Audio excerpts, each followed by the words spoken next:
जय हिंद आप सभी को। आइए आज के क्लास में बिहार एसएससी इंटर लेवल और बिहार एसएससी कार्यालय परिचारी और सीजीएल 4 के लिए महत्वपूर्ण सेशन होने वाला है, क्योंकि सारा प्रीवियस ईयर क्वेश्चन का डिस्कशन होने वाला है। चलिए पहला क्वेश्चन ध्यान से देखिए। पहला क्वेश्चन है कि हेपेटाइटिस किस अंग से संबंधित बीमारी है? बताइए 51 का उत्तर हेपेटाइटिस किस अंग से बीमारी है? 51 का उत्तर कमेंट करिए। तो 51 का उत्तर क्या हो जाएगा? कमेंट करिए तो ये हो जाएगा लीवर। हेपेटाइटिस किस अंग से संबंधित बीमारी है? तो ये लीवर से है हेपेटाइटिस। चलिए अगला। कोबाल्ट 60 के किस किरण द्वारा प्रयोग कैंसर के निदान में किया जाता है? बताइए कि कोबाल्ट 60 के किस किरण का प्रयोग कोबाल्ट 60 कैंसर के निदान में किया जाता है? बताइए 52 का उत्तर कमेंट करिए। तो इसका उत्तर हो जाएगा गामा रे। चलिए नेक्स्ट। दांतों में क्या होता है? दांतों में क्या होता है? 53 का उत्तर बताइए। तो कैल्शियम होता है। दांतों में क्या होता है? तो कैल्शियम होता है। नेक्स्ट। किस विटामिन का संबंध रक्त का थाका जमाने से? तो ये हो जाएगा विटामिन के। 54 का उत्तर क्या हो जाएगा? तो 4 हो जाएगा। चलिए अगला। एक वयस्क के शरीर में रक्त की मात्रा कितनी होती है? तो ये हो जाएगा 4 से 5 लीटर। 55 का उत्तर बताइए। तो ये हो जाएगा 4 से 5 लीटर। नेक्स्ट। ईसीजी संबंधित है, बताइए 56। तो ये हो जाएगा हृदय से। ईसीजी किससे है? तो हृदय से है। योगतम की उत्तराजीवी की बात किसने की? योगतम के उत्तराजीवी की बात किसने की? 57। तो ये हो जाएगा डार्विन। योगतम की उत्तराजीवी की बात किसने की? तो डार्विन। नेक्स्ट। उड़ने वाला पक्षी इनमें से कौन सा है? 58। तो ये हो जाएगा गोरेया। नेक्स्ट। निम्नलिखित में से कौन सा बर्ड फ्लू वायरस है जिसे एवियन फ्लू वायरस भी कहा जाता है? बर्ड फ्लू वायरस जिसे एवियन फ्लू वायरस भी कहा जाता है, बताइए तो। 59 का उत्तर बताइए। तो ये हो जाएगा H5N1। H5N1 मतलब कि H5N1 यही है क्या है जिसे एवियन फ्लू वायरस भी कहा जाता है, H5N1। चलिए। पौधों में क्लोरोफिल बनने के लिए कौन सा तत्व सहायक होता है? 60। तो ये हो जाएगा मैग्नीशियम। प्रकाश संश्लेषण का अंतिम उत्पाद है 61। तो ये हो जाएगा ऑक्सीजन। प्रकाश संश्लेषण का अंतिम उत्पाद क्या है? ऑक्सीजन। नेक्स्ट। एस्बेस्टस के कारण होने वाला प्रमुख रोग है 62 का उत्तर क्या हो जाएगा? तो ये हो जाएगा एम्फेसेमा। क्या हो जाएगा? एम्फेसेमा। एस्बेस्टस के कारण होने वाला प्रमुख रोग तो एम्फेसेमा। नेक्स्ट।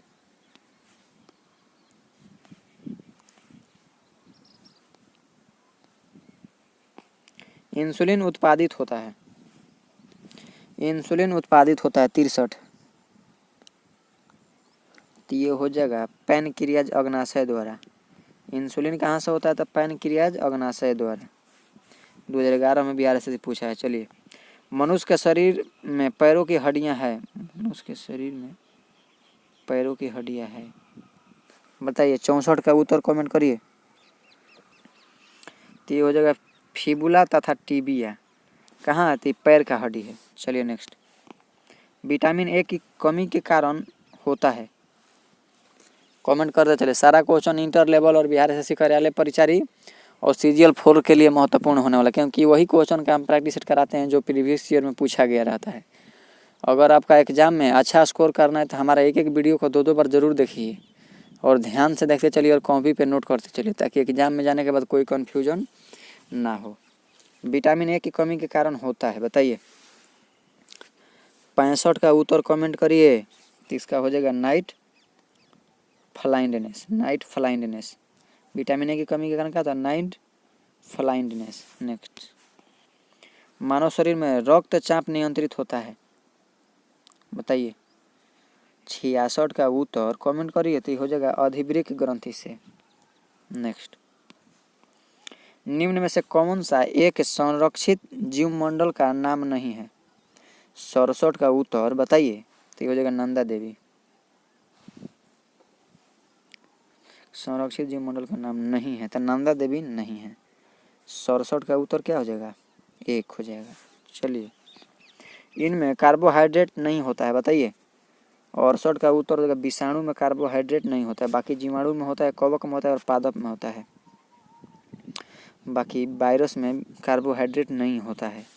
चलिए, ये 2012 में पूछा है बिहार एसएससी। भूमिचौरों में तीव्रतम स्तनधारी है, बताइए कि भूमिचौरों में तीव्रतम स्तनधारी कौन है? 69 का उत्तर बताइए।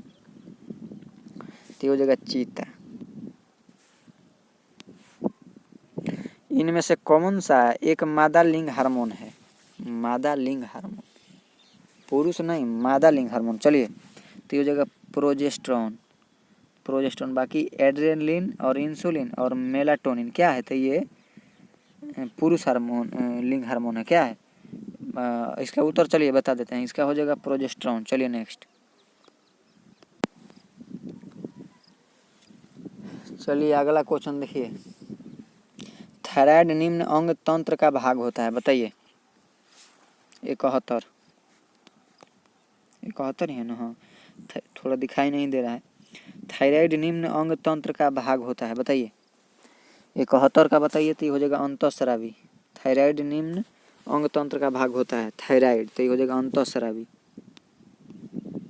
शल्क टीका किसके लिए होता है? बताइए। 72। तो इसका हो जाएगा पोलियो के लिए होता है। शल्क टीका किसके लिए होता है? तो ये पोलियो के लिए होता है। निम्न एक प्रतिजैविक है, बताइए। 73। तो ये हो जाएगा कैरोटीनोइड। कैरोटीनोइड। कैरोटीनोइड वनस्पति घी में होता है। 74। तो जगह एकल असंतृप्त वसा। वनस्पति घी में होता है तो एकल असंतृप्त वसा। चलिए, मूत्र का पीएच मान बताइए। 75। ये हो जाएगा 6। पाचन तंत्र द्वारा उत्पादित अम्ल कौन सा है? 76। कमेंट करिए। तो हो जाएगा हाइड्रोक्लोरिक अम्ल। स्वस्थ दृष्टि के लिए कौन सा विटामिन आवश्यक है? 77। तो हो जाएगा विटामिन ए। बायोडीजल इससे बनता है, बायोडीजल। 78। तो हो जाएगा घास। चलिए अगला। वयस्क मनुष्य में रक्त का निर्माण होता है, बताइए। 79। 3 हो जाएगा लाल अस्थि मज्जा द्वारा। सार्वत्रिक ग्राही रक्त समूह, ग्राही मतलब लेने वाला। चलिए, 80 का उत्तर बताइए। तो ये हो जाएगा ए बी। सबसे ज़्यादा देने वाला तो ओ होता है। चलिए नेक्स्ट। तंबाकू धूम्रपान करना स्वास्थ्य के लिए हानिकारक है क्योंकि इसमें होता है। 81 बताइए। तो हो जाएगा होता है निकोटीन। प्रोटीन बने होते हैं। 82 का उत्तर हो जाएगा अमीनो अम्ल। प्रोटीन किसके बने होते हैं? तो अमीनो अम्ल के। नेक्स्ट। मनुष्य किस संघ का प्राणी है? 83। तो हो जाएगा पोरीफेरा। मनुष्य किस संघ की प्राणी है? तो पोरीफेरा हो जाएगा। 83 का उत्तर क्या हो जाएगा? कमेंट करिए। तो 3 हो जाएगा पोरीफेरा। निम्न में से कौन सा वृक्ष तेजी से बढ़ता है? बताइए। 84।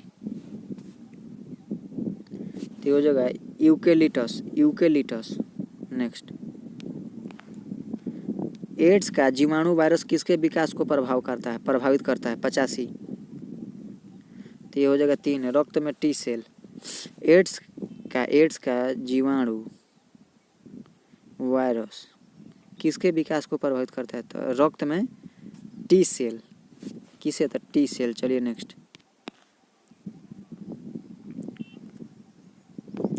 निम्न में से किसे हार्मोन माना गया है? बताइए। 86 का उत्तर कमेंट करिए।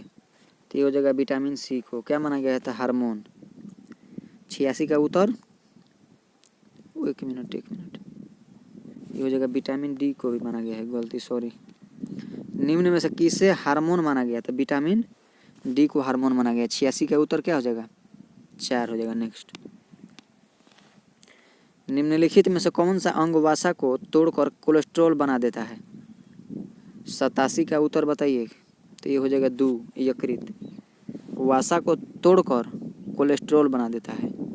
वसा को तोड़कर कोलेस्ट्रॉल कौन बनाता है? यकृत। नेक्स्ट, कुत्ते के काटने से रेबीज हो सकता है। निम्नलिखित में से दूसरे जानवर को काटने से रेबीज हो सकता है? तो ये हो जाएगा 88 का उत्तर हो जाएगा चमगादड़। चमगादड़ के काटने से भी रेबीज हो सकता है। चलिए, निम्नलिखित में से कौन सा उद्योग सर्वाधिक नॉन बायोडिग्रेडेबल वेस्ट उत्पन्न करता है? 89। तो ये हो जाएगा थर्मल पावर प्लांट। NSAID दर्द निवारकों की एक श्रृंखला में आई इसके लिए आता है, बताइए। 90 का उत्तर क्या हो जाएगा? ठीक हो जाएगा 3, इनफ्लेमेटरी। नेक्स्ट, देखिए बिहार से CGL मुख्य परीक्षा में पूछा गया 2013 में। देख रहे हैं क्वेश्चन का लेवल। तो ध्यान से देखिए, ओमेगा 3 इसका एक वर्ग है, बताइए। देखिए अभी CGL में पूछा गया। नीचे देखते चलिए क्वेश्चन का लेवल देखिए, ये सभी के लिए बोर्ड है महत्वपूर्ण है। इंटर लेवल हो गया, CGL हो गया, बिहार राज्य कार्यालय परिचारी हो गया, बिहार दरोगा हो गया, BPSC हो गया, इस सभी के लिए महत्वपूर्ण सेशन है। 91 का उत्तर बताइए। ओमेगा 3, तो ये वसीय अम्ल हो जाएगा। प्रकाश संश्लेषण का प्राथमिक उत्पाद है 92, तो ये हो जाएगा प्राथमिक उत्पाद। अंतिम हो जाएगा ऑक्सीजन, प्राथमिक हो जाएगा ग्लूकोज। प्रकाश संश्लेषण का प्राथमिक उत्पाद तो ग्लूकोज। नेक्स्ट, निम्न में से कौन अन्य तीनों को समाहित करता है? 93, तो हो जाएगा पारितंत्र। CGL में मुख्य एग्जाम में मेंस में। मशरूम है 94 का उत्तर बताइए। तो इसका हो जाएगा कवक। मशरूम क्या है? तो कवक। नेक्स्ट, यह प्रकंद का एक उदाहरण है 95, तो हो जाएगा अदरक। चलिए नेक्स्ट, CGL देखिए मेंस में सबसे जोर से बोल सकने वाला जंतु है 96 का उत्तर बताइए। तो इसका हो जाएगा 3, नीली हवेल। प्रकाश संश्लेषण तथा श्वसन का सामान्य उत्पाद है 97 का उत्तर बताइए। तो इसका उत्तर हो जाएगा 4, जल। प्रकाश संश्लेषण तथा श्वसन का समान उत्पाद क्या है? तो जल है। नेक्स्ट, देखिए CGL मेंस का, यह अंतःस्रावी ग्रंथि का एक उदाहरण है 98, तो हो जाएगा थायराइड। बाकी बाह्यस्रावी ग्रंथि का उदाहरण कौन कौन है? तो ये हो जाएगा वृक्क, अंडाशय और मुख। Next, mains CGL। कौन सा अंग पित्त का श्रवण करता है? 99, बताइए। यकृत। चलिए अगला, ये भी देखिए मेंस एग्जाम का है। रिकाम्बिनेंट DNA टेक्नोलॉजी के विकास के पश्चात यह एक तकनीकी संभव हुई। चलिए 100 का उत्तर बताइए। तो हो जाएगा टीकाकरण। DNA टेक्नोलॉजी के विकास के पश्चात एक तकनीकी संभव हुई, तो क्या हो जाएगा? तो टीकाकरण। चलिए 50 क्वेश्चन के प्रैक्टिस सेट पूरा हुआ। 50 में आपका 40 सही हुआ या नहीं कमेंट करके जरूर बताइएगा, और एक वीडियो को 2 बार जरूर देखें ताकि एग्जाम में कोई कन्फ्यूजन ना। चलिए मिलते हैं नेक्स्ट वीडियो में, बाकी के लिए जय।